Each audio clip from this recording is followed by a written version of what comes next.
ਸਤਿਨਾਮ ਸ੍ਰੀ ਵਾਹਿਗੁਰੂ ਸਾਹਿਬ JIO. ਆਸ ਕਿਰਪਾਨ ਖੰਡੋ ਖੜਗ ਤੁਪਕ ਤਬਰ ਅਰ ਤੀਰ ਸੈਫ ਸਰੋਹੀ ਸਹਿਥੀ ਯਹ ਹਮਾਰੇ ਪੀਰ। ਤੀਰ ਤੁਹੀ ਸੈਥੀ ਤੁਹੀ ਤੁਹੀ ਤਬਰ ਤਰਵਾਰ। ਨਾਮ ਤਿਹਾਰੋ ਜੋ ਜਪੈ ਭਏ ਸਿੰਧ ਭਵ ਪਾਰ। ਨਾਮ ਤਿਹਾਰੋ ਜੋ ਜਪੈ ਭਏ ਸਿੰਧ ਭਵ ਪਾਰ।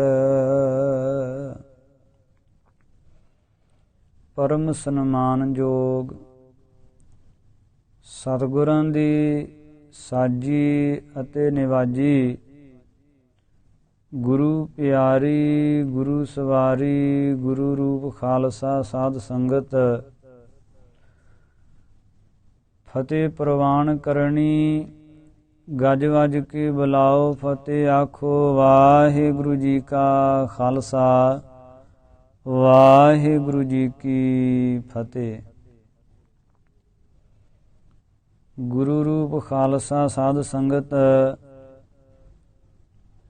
ਦੁਸਹਿਰੇ ਦੇ ਦਿਹਾੜੇ ਨੇੜੇ ਆ ਰਹੇ ਹਨ। ਗੁਰਮੁਖ ਗੁਰਸਿੱਖਾਂ ਵੱਲੋਂ ਦਾਸ ਨੂੰ ਹੁਕਮ ਹੋਇਆ ਸੀ ਕਿ ਦੁਸਹਿਰੇ ਸੰਬੰਧੀ ਕੁਝ ਗੁਰਸਿੱਖਾਂ ਦੇ ਸਵਾਲ ਹਨ, ਕੁਝ ਸੰਸ਼ੇ ਹਨ, ਉਹਨਾਂ ਦੀ ਨਿਵਰਤੀ ਸੰਬੰਧੀ ਆਪਣੇ ਵਿਚਾਰ ਤੁਸੀਂ ਦੱਸਣਾ ਕਰੋ। ਕੀ ਸਵਾਲ ਸਨ ਗੁਰਸਿੱਖਾਂ ਦੇ ਮਨਾਂ ਵਿੱਚ ਕਿ ਗੁਰਮਤਿ ਦੇ ਵਿੱਚ ਦੁਸਹਿਰਾ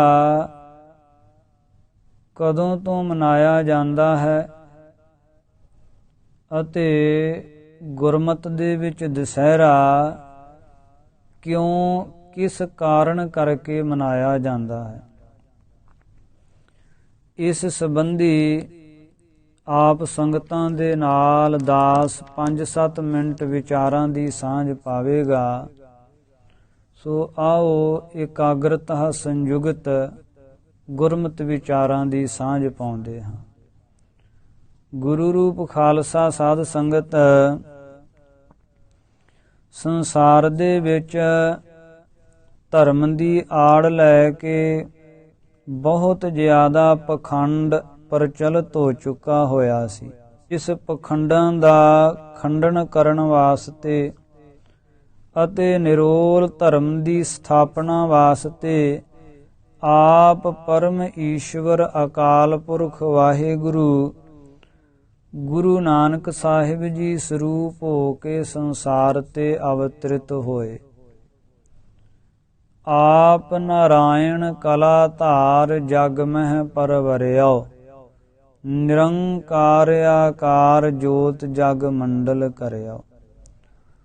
ਉਹੀ ਜੋਤ 10 ਜਾਮਿਆਂ ਦੇ ਵਿੱਚ ਵਰਤੀ ਤੇ 10 ਹੀ ਜਾਮਿਆਂ ਦੇ ਵਿੱਚ ਪਖੰਡਾਂ ਦੀ ਨਖੇਦੀ ਕਰਦਿਆਂ ਹੋਇਆਂ, ਜੀਵਾਂ ਨੂੰ ਨਾਮ ਸਿਮਰਨ ਦੇ ਨਾਲ ਜੋੜਦਿਆਂ, ਤੱਤਵ ਗਿਆਨ ਦਾ ਉਪਦੇਸ਼ ਦਿੰਦਿਆਂ ਹੋਇਆਂ, ਸਤਿਗੁਰੂ ਸਾਹਿਬਾਂ ਨੇ ਅਕਾਲ ਦੀ ਪੂਜਾ ਦੇ ਨਾਲ ਖਲਕਤ ਨੂੰ ਤਥਾ ਸਿੱਖ ਜਗਤ ਨੂੰ ਜੋੜਿਆ। ਇਸੇ ਤਰ੍ਹਾਂ ਸੰਸਾਰ ਦੇ ਵਿੱਚ ਧਰਮ ਦੇ ਨਾਮ ਤੇ ਜਿਹੜੇ ਤਿਉਹਾਰ ਮਨਾਏ ਜਾਂਦੇ ਸਨ, ਉਹਨਾਂ ਤਿਉਹਾਰਾਂ ਵਿੱਚ ਜੋ ਪਖੰਡ ਪ੍ਰਚਲਿਤ ਹੋ ਚੁੱਕੇ ਸਨ, ਉਹਨਾਂ ਪਖੰਡਾਂ ਦਾ ਖੰਡਨ ਕਰਕੇ ਤੇ 10 ਹੀ ਜਾਮਿਆਂ ਦੇ ਵਿੱਚ ਸਤਿਗੁਰਾਂ ਨੇ ਨਿਰੋਲਤਾ ਦਾ ਉਪਦੇਸ਼ ਖਲਕਤ ਨੂੰ ਬਖਸ਼ਿਆ ਅਤੇ ਤਿਉਹਾਰਾਂ ਨੂੰ ਸੁਚੱਜੇ ਢੰਗ ਦੇ ਨਾਲ ਮਨਾਉਣ ਦੀ ਜਾਚ ਦੱਸੀ। ਸੋ ਜਿਸ ਤਰ੍ਹਾਂ ਆਪਾਂ ਗੁਰਬਾਣੀ ਪੜ੍ਹਦੇ ਹਾਂ ਗੁਰੂ ਖਾਲਸਾ ਜੀ ਤੇ ਗੁਰੂ ਸਾਹਿਬਾਂ ਨੇ ਸੰਗਰਾਂਦ ਦੇ ਦਿਹਾੜੇ ਮਨਾਉਣ ਹੇਤੂ 12 ਮਾਹ ਗੁਰਬਾਣੀ ਉਚਾਰਨ ਕੀਤੀ। ਸੰਗਰਾਂਦ ਦੇ ਦਿਹਾੜੇ ਪਹਿਲੋਂ ਵੀ ਮਨਾਏ ਜਾਂਦੇ ਸਨ। ਬ੍ਰਾਹਮਣ ਲੋਕ ਆਪਣੀ ਪੂਜਾ ਕਰਵਾਉਂਦੇ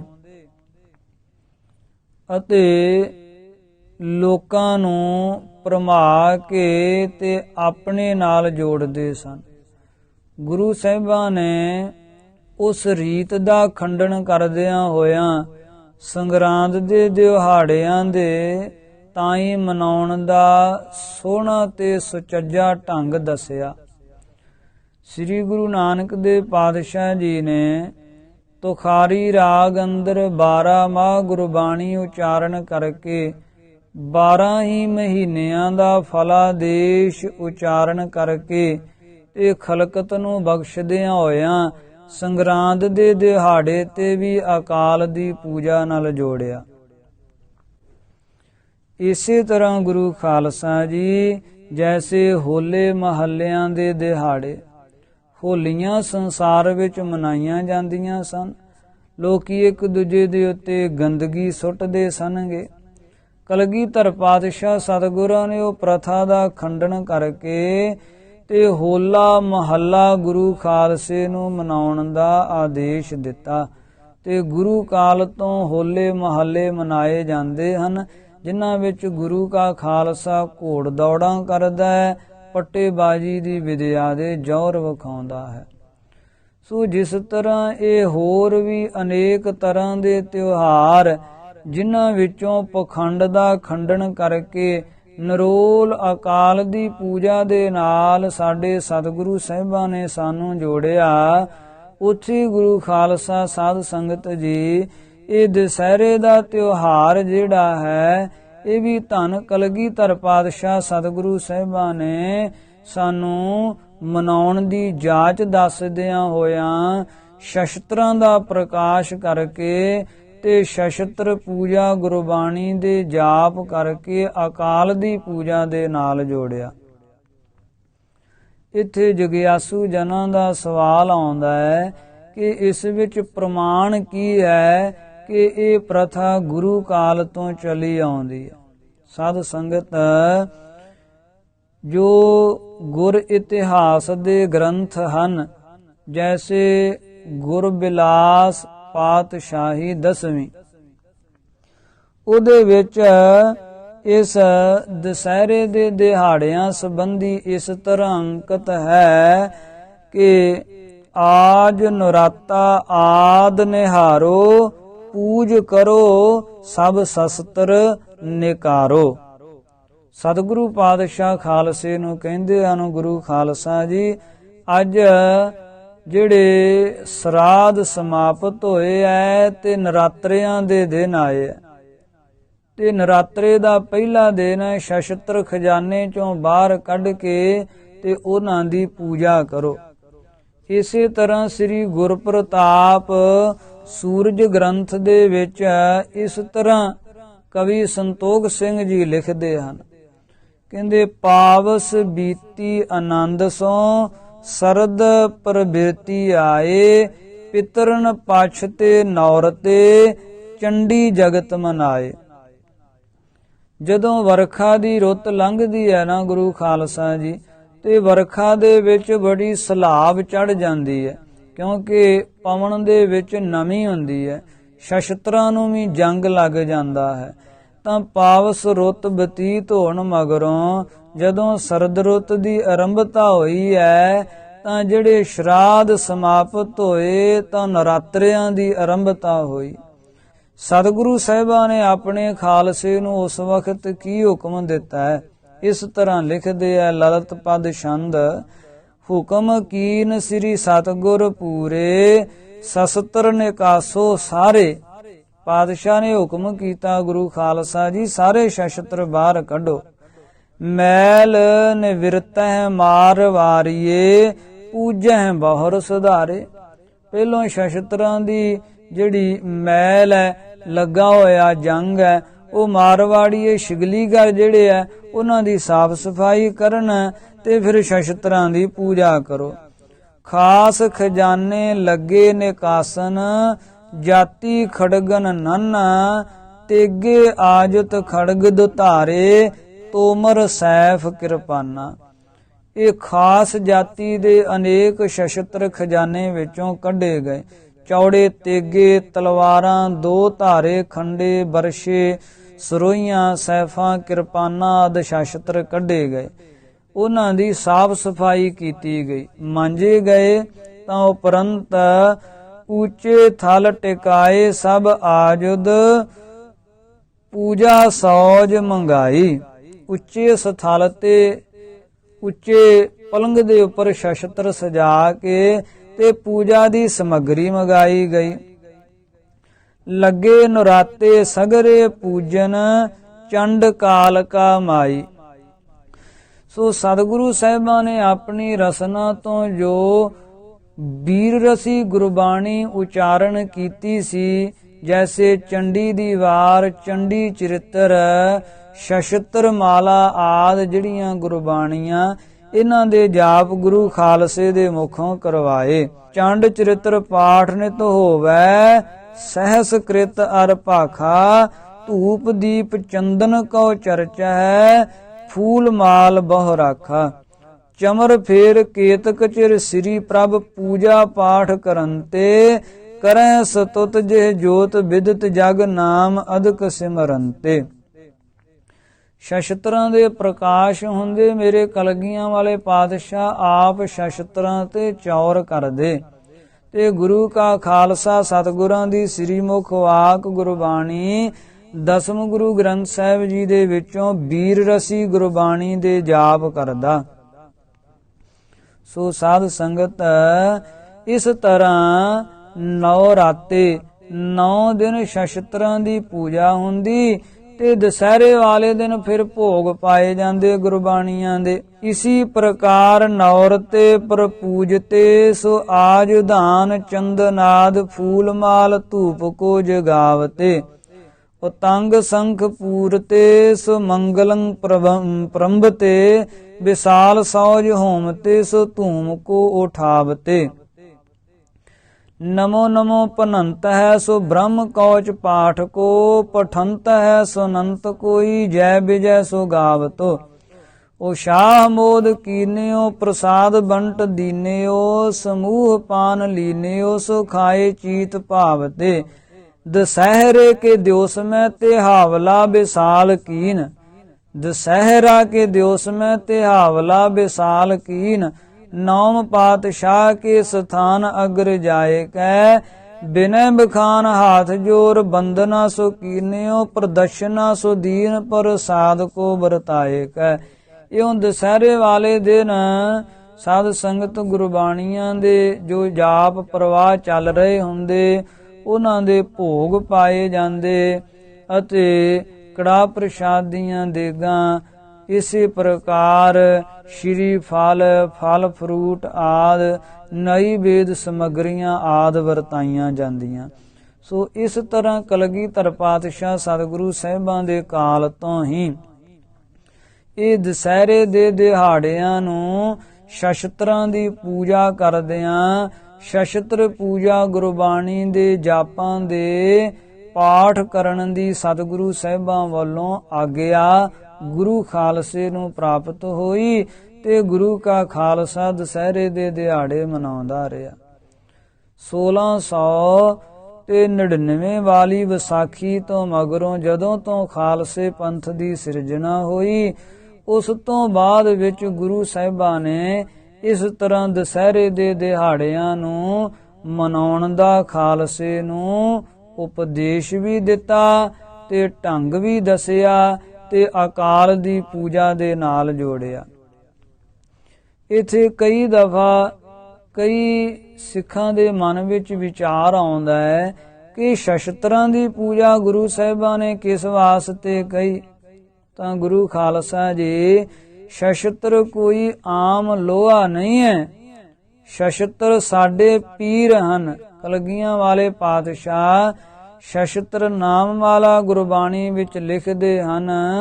ਆਸ ਕਿਰਪਾਨ ਖੰਡੋ ਖੜਗ ਤੁਪਕ ਤਬਰੇ ਅਰ ਤੀਰ ਸੈਫ ਸਰੋਹੀ ਸਹਿਥੀ ਯਹ ਹਮਾਰਾ ਪੀਰ। ਇਹਨਾਂ ਨੂੰ ਪੀਰ ਕਰਕੇ ਸਤਿਗੁਰਾਂ ਨੇ ਕਿਹਾ। ਸੋ ਸ਼ਸਤਰ ਹੀ ਸਾਧ ਸੰਗਤ ਪੀਰ ਹੁੰਦੇ ਆ, ਸਤਿਗੁਰਾਂ ਨੇ ਆਪ ਰਸਨਾ ਤੋਂ ਕਿਹਾ। ਫਿਰ ਇਸ ਤਰ੍ਹਾਂ ਵੀ ਬਚਨ ਆਉਂਦੇ ਹਨ ਗੁਰਬਾਣੀ ਵਿੱਚ ਕਿ ਲੂਟ ਕੂਟ ਲੀਜਤ ਤਿਨੈ ਜੇ ਬਿਨ ਬੰਧੇ ਜਾਏ। ਸ਼ਸਤਰਾਂ ਤੋਂ ਬਿਨਾਂ ਤਾਂ ਉਹਨੂੰ ਲੁੱਟ ਖੁੱਟ ਲਿਆ ਜਾਂਦਾ, ਜਿਹੜਾ ਨਿਹੱਥਾ ਕਿਧਰੇ ਜਾਂਦਾ ਹੈ। ਸੋ ਸ਼ਸਤਰ ਹਮੇਸ਼ਾ ਰੱਖਿਆ ਕਰਦੇ ਹਨ। ਸ਼ਸਤਰਾਂ ਦੀ ਪੂਜਾ ਨਾਲ ਸਤਿਗੁਰੂ ਸਾਹਿਬਾਂ ਨੇ ਸਾਨੂੰ ਜੋੜਿਆ, ਪੀਰ ਕਹਿ ਕੇ ਨਿਵਾਜਿਆ ਸ਼ਸਤਰਾਂ ਨੂੰ। ਇਹੀ ਕਾਰਨ ਹੈ ਕਿ ਅੱਜ ਤੋਂ ਨਹੀਂ, ਗੁਰੂ ਕਾਲ ਤੋਂ ਹੀ ਸਾਧ ਸੰਗਤ ਤੁਸੀਂ ਤਖਤ ਸਾਹਿਬਾਂ ਤੇ ਜਾਓਗੇ ਦਰਸ਼ਨ ਕਰਨ ਵਾਸਤੇ, ਤਖਤ ਸ੍ਰੀ ਅਕਾਲ ਤਖਤ ਸਾਹਿਬ, ਉੱਥੇ ਵੀ ਉੱਚੇ ਥੜੇ ਦੇ ਉੱਪਰ ਮੀਰੀ ਪੀਰੀ ਦੇ ਮਾਲਕ ਧੰਨ ਗੁਰੂ ਹਰਗੋਬਿੰਦ ਸਾਹਿਬ ਪਾਤਸ਼ਾਹ ਜੀ ਦੇ ਸ਼ਸਤਰ ਪ੍ਰਕਾਸ਼ਮਾਨ ਹਨ। ਸਾਰੀਆਂ ਸੰਗਤਾਂ ਨਮਸਕਾਰਾਂ ਵੀ ਕਰਦੀਆਂ ਤੇ ਉੱਥੇ ਧੂਫ ਵੀ ਧੁਖਾਏ ਜਾਂਦੇ, ਪੂਜਾ ਵੀ ਹੁੰਦੀ ਹੈ। ਤਖਤ ਸ੍ਰੀ ਕੇਸਗੜ੍ਹ ਸਾਹਿਬ ਆਨੰਦਪੁਰ ਸਾਹਿਬ ਨਗਰੀ ਤੁਸੀਂ ਆਓ, ਇੱਥੇ ਵੀ ਸਾਧ ਸੰਗਤ ਉੱਚੇ ਥੜੇ ਦੇ ਉੱਪਰ ਸ਼ਸਤਰ ਪ੍ਰਕਾਸ਼ਮਾਨ ਹਨ। ਉਹਨਾਂ ਦੇ ਉੱਪਰ ਚੰਦੋਏ ਲੱਗਦੇ ਹਨ, ਸ਼ਸਤਰਾਂ ਦੀ ਪੂਜਾ ਹੁੰਦੀ ਹੈ, ਧੂਪ ਧੁਖਾਏ ਜਾਂਦੇ ਹਨ। ਇਸੇ ਤਰ੍ਹਾਂ ਤੁਸੀਂ ਸਾਧ ਸੰਗਤ ਪਟਨਾ ਸਾਹਿਬ ਜਾਓ, ਉੱਥੇ ਵੀ ਸ਼ਸਤਰਾਂ ਦੇ ਪ੍ਰਕਾਸ਼ ਤੇ ਪੂਜਾ ਹੁੰਦੀ ਹੈ। ਸ੍ਰੀਖੰਡ ਸ੍ਰੀ ਹਜੂਰ ਸਾਹਿਬ ਜਾਓ, ਉੱਥੇ ਵੀ ਸ਼ਸਤਰਾਂ ਦੇ ਪ੍ਰਕਾਸ਼ ਹੁੰਦੇ ਹਨ। ਉੱਚੇ ਥੜੇ ਤੇ ਸ਼ਸਤਰਾਂ ਦੇ ਪ੍ਰਕਾਸ਼, ਧੂਫ ਧੁਖਾਏ ਜਾਂਦੇ ਹਨ, ਪੂਜਾ ਹੁੰਦੀ ਹੈ।